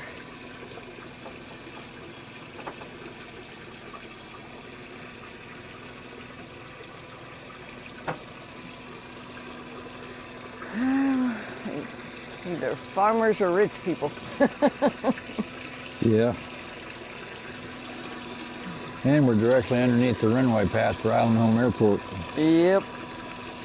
KDKX, is it? DKX. DKX. Downtown Island Airport in Knoxville, Tennessee. So if it gets, when it gets to that hole, it'll start draining out? Yep, swap me sides. Okay. Yeah, that way you can recirculate it and keep your bait alive. Yeah, she's almost up to the, got about a 1/4 inch from being up on that beam now. Still nowhere near to the bilge pump level.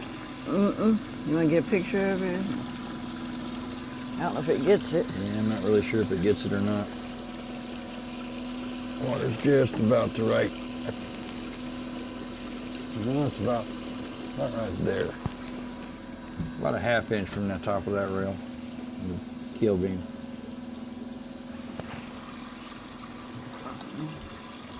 It still follows you up front. Yeah, it will. More and more, the more water gets in it. See, it just sloshed back here now. Yeah, because I came back. Yeah, it's quite a load going back and forth to the boat. Yeah.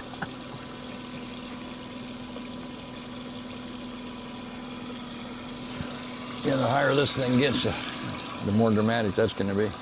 And it's got about 1 inch to as high as it gets. My Pepsi, Huh? my Pepsi. In the cooler. I think I finished that one, didn't I?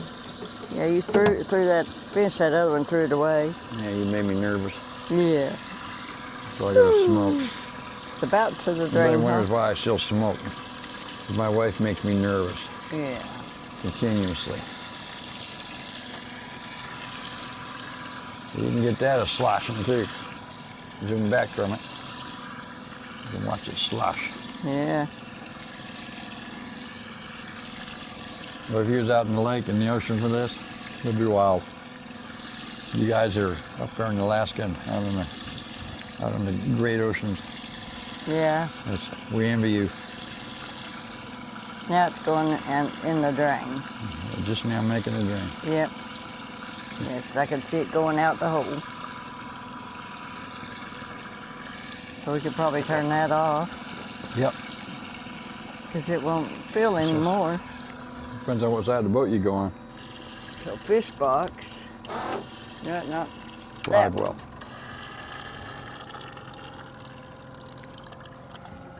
So now that's as full as it's gonna get. That's as full as she gets. So, obviously, With us both back here and the fish box if full. it kept on raining, this level is going to keep on rising. So even if it got to your bilge pumps and your bilge pumps maintain this level, this is the amount of water you're going to have in your boat. And if you race up front, there's still some up there. Yeah, and it's also too, it's going to have to go up a couple more inches before it reaches those aft bilge pumps, and then a couple inches above that to activate them. So you can see we still got water up here. So I think we have shown you that the weight of the live well box while you're out fishing.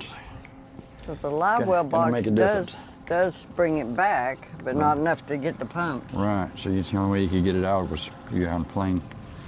So we're gonna pull the plug on this now. And let it go back up front. Close that. I don't know if it's good to keep that closed or open, because if somebody accidentally had to turn on the pump back there. Yeah, leave it open a little anyway, huh? Yeah, I think so. How much is a little?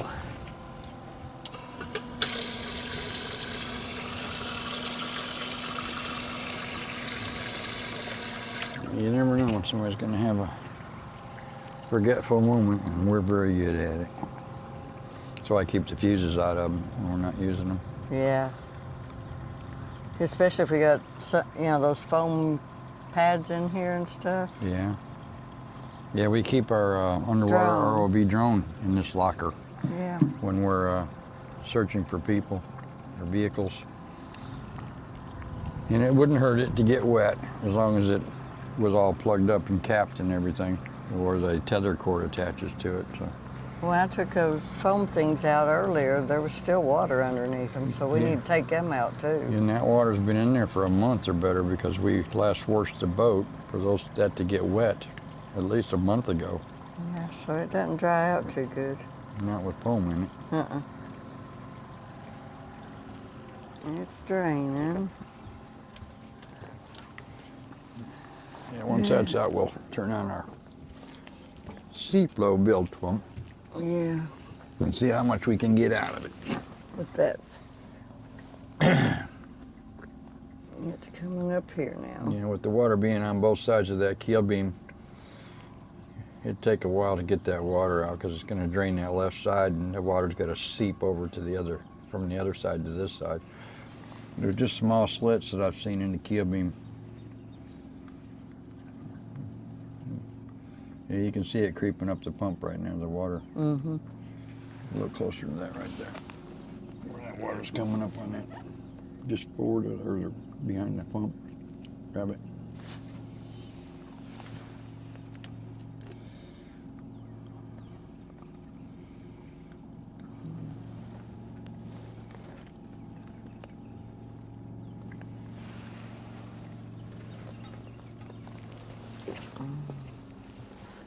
I think I heard it empty.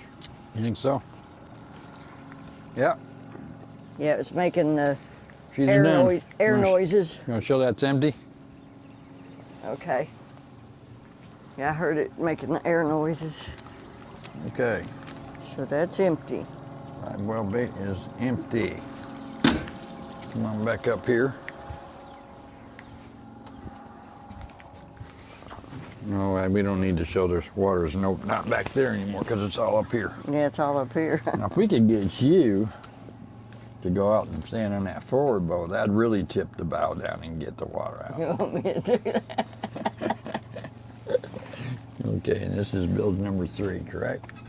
It's what number's on it, yeah. See, we got to lose our NEMA in order to do that. Mm-hmm. That means our GPS radio is going to Our radio's going to start squawking again. Yeah, Look I at think that. I want to wire that NEMA in full turn. Let me see your camera It's there for a sucking sec. it. Get your Mimo out. Hmm? The iPad, the small iPad. I can't tell what I'm looking at. Oh,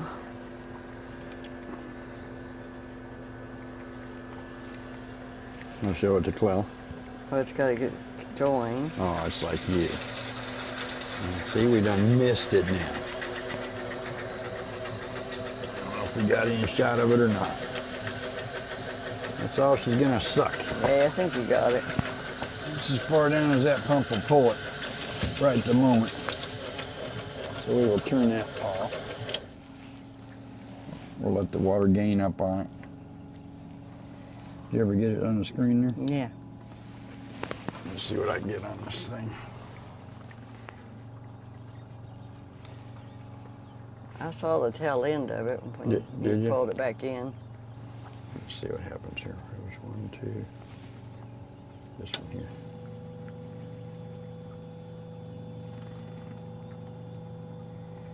Just trickling out. It just doesn't have enough to bite into. Mm-mm, not yet. It's pretty balanced on both sides of the beam, though.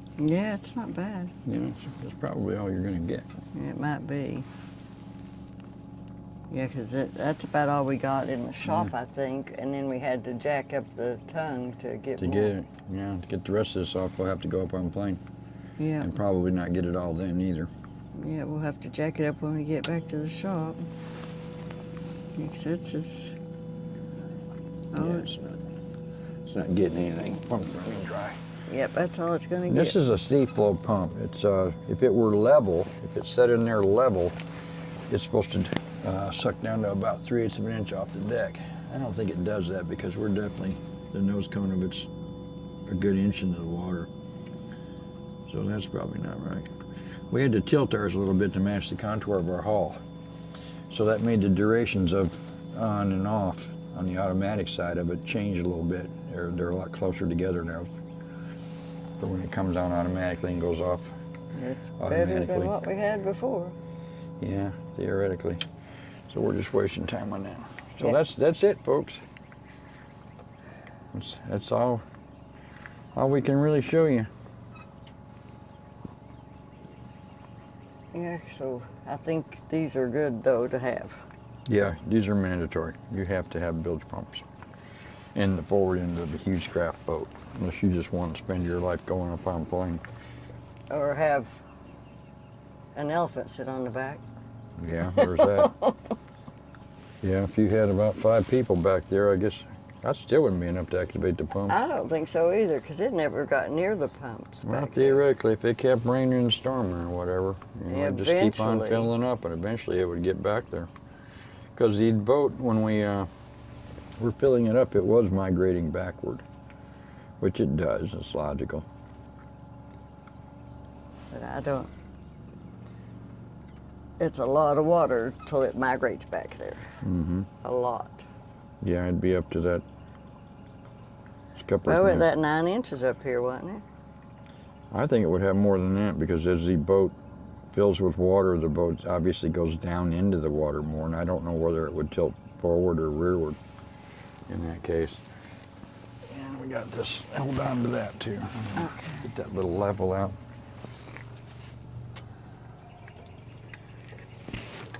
There we got. Turn Show where the Nemo boat back sits on. here when she's floating in the water. See, our float point has changed. It used to float. Yeah, a you little had higher. the F thing there. Yeah. Well, what the deal with that is that we didn't have a trolling motor that weighs 65 pounds up there. We didn't have this 80-pound battery. The live scan, the live sweep pole, the C-mount line, we've added So quite a now- bit of weight to the bow, so that's brought our bow down on It's our made us normal level. floating thing. Yeah. Yeah, we're actually perfectly level. It's right between the 2 bubbles right now. And that's with some water in our bilge. Yeah. So we're level now. Yeah, I never remarked it. Guess I could do that now. Give me your The Sharpie marker. pen. Yeah, and that's with both of us sitting up here too. Yeah. That's where we normally are. And that's where we are right now. So now this is the new float mark. Basically, it's just perfectly centered in the level. Yeah.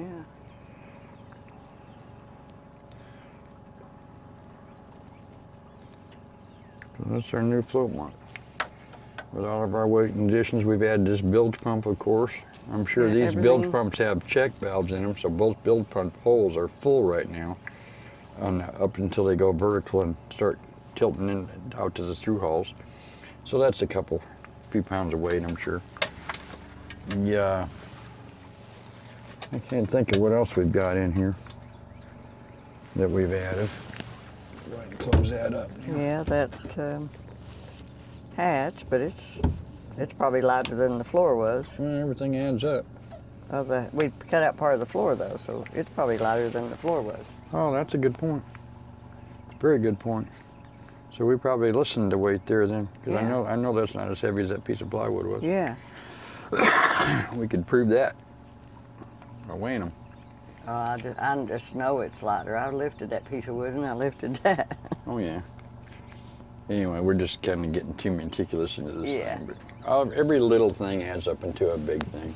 The biggest point about our entire video here series that we've made on this bilge pump thing is that the factory really should be putting a pump in the front of these boats, because I think that's where a lot of people are getting their foam saturated, because if the water's sitting there at 9 inches deep in your boat while it's in the slip, the common sense kind of says that it migrates out to stringers and whatnot, and it gets in all these cavities and nooks and the foam between the layers of the aluminum. I don't know that the foam actually adheres to the stringers and whatnot after a prolonged amount of time, because the aluminum has a heat and a shrink rate, expansion and contraction rate, and I think that would shear a lot of that foam loose from the thing, and that makes an openings for water to seep through. Even if your foam's not soaking up the water, the water has a way of getting there, you know, because it shears itself apart there, so that it puts water out there. So Anyway, I think these are necessary. yeah, and I know this video's been long and drawn, and some people think we're kind of going over the deep end with this thing, but really and truly, you just have to have this satisfied. You can't leave it like that. I've never owned a larger boat. I've had 24, 32s, 34s, and they all had their bilge pumps in the belly of the boat. Just like the center. Yeah, they were at the low point. That's common sense, where you put your bilge pumps at the low point of your boat, and that's where they are. So why Hewescraft just decided that 2 aft-in bilge pumps would be suitable for this, I do not know. I don't understand that. They should have put those pumps in the front, and then if you wanted to have pumps that evacuated the water on while you were on plane, then that would be good. And it is good to have a pump back there. Yeah, I think you need both. Yeah, you really do. You know, all boats need both. So, On this boat, because you can't get it in the center. right. Well, you can't get to the center because of the fuel tanks. Right. The way it's built. So anyway, that's it. We're going to cut it off here, and we may add some to it later on. We're not sure.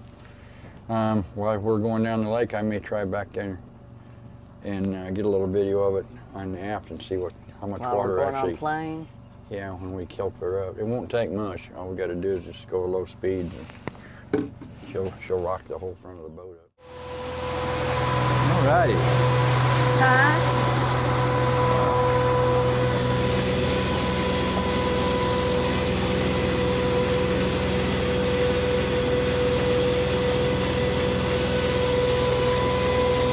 Hit that bilge pump 1 switch.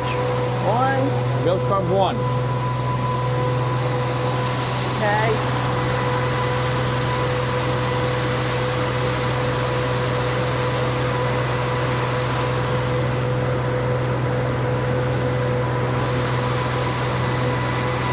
This is what you got to do to drain your boat, guys. I can't hear you. I can't hear you. Are you that talking water to the there? camera?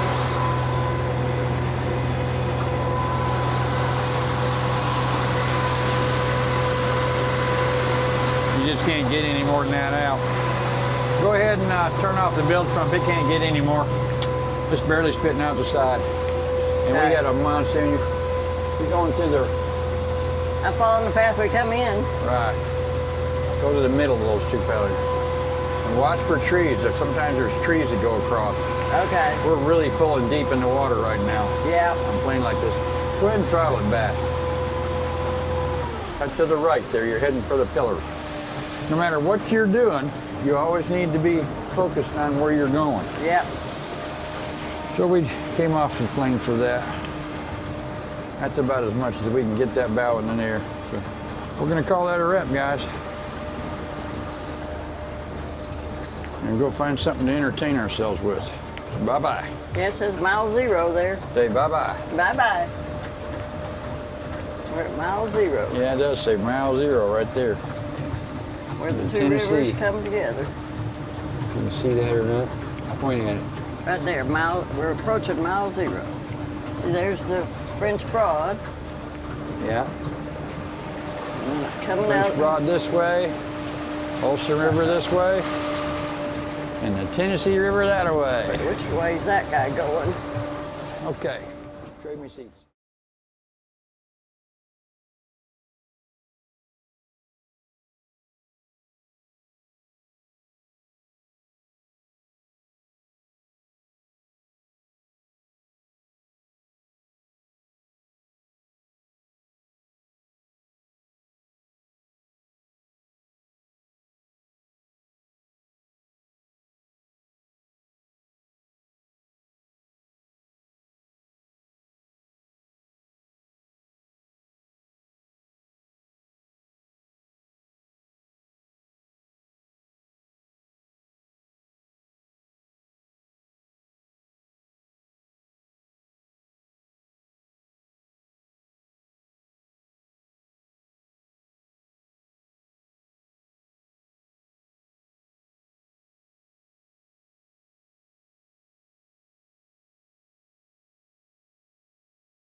Bye.